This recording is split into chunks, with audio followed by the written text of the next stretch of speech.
Pagbasa ng salita ng Diyos mula sa Gawa ng mga Apostol. Sinimulan ni Pedro ang isalaysay ng buong buo ang mga pangyayari. Nasa lungsod ako ng Joppe at nanalangin na magkaroon ako ng pangitain habang wala sa sarili.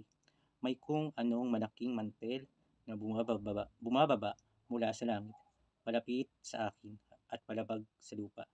Sa apat na dulo nito, pinagmasdan ko yung mabuti at nakita ko rito ang mga hayop sa lupa, mababangis na hayop, mga ahas at mga ibon sa impapawid. At may narinig akong isang tinig na nagsasabi, "Tumindig ka, Pedro, magpatay ka't kumain." Sinabi ko naman, "Hindi, Panginoon, kailan may wala pang kanumang karaniwan o di malinis na pumasok sa bibig ko." Ngunit muling nagsalita ang tinig buwat sa langit, "Huwag mong tawaging di malinis ang nilinis na ng Diyos."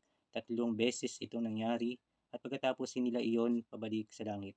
Noon di dumating ang 3 lalaki sa bahay na kinaroroonan ko na pinapunta sa akin mula sa Cesarea. Sinabi rin sa akin ng Espiritu na huwag mag-atubiling sumama sa kanila. Na magsimula akong magsalita, bumaba sa kanilang Espiritu Santo, gaya ng pagbaba niya sa atin noong una.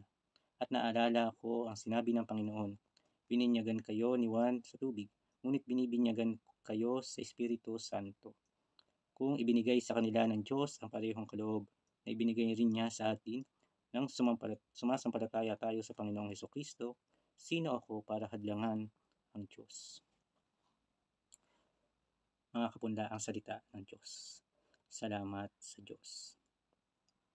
Isang mapagpala at mabiyayang araw ng Lunes po sa ating lahat. Ngayon po ay narinig natin ang mga pangitain ni San Pedro na pinakita sa kanya ng Panginoon, na pinapakain siya ng mga hayop na nilinis na ng dugo ng ating Panginoon.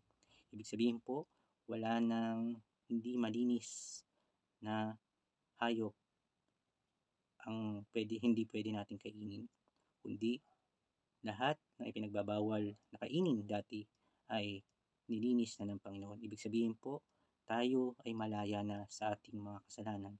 Malaya na tayo sa pagkakaalipin sa kasalanan. Ngunit bakit tayo nagkakasala ulit? Dahil sa katigasan ng ulo ng tao.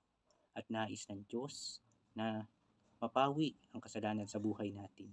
At kaya po, naririyan ang sakramento ng kumpisal. At ang kumpisal ang naglilinis sa kasalanan ng tao. Kaya mga kapatid, pagsumikapan natin magkumpisal kahit sa isang buwan ng ating buhay. Amen.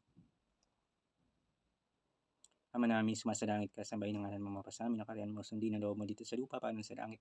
Bigyan mo kami ng aming kakanin sa araw-araw, patawarin mo kami sa aming mga sala, para na napapatawad namin sa nagkakasala sa amin, na huwag mo kaming paintulot at tukso, diyan mo kami sa lahat ng masama. Amen. At pagpalain tayo ng makapangyarihan Diyos, Ama, Anak, Espiritu Santo. Amen. Isang mapagpalang araw po sa ating lahat. Ingat po.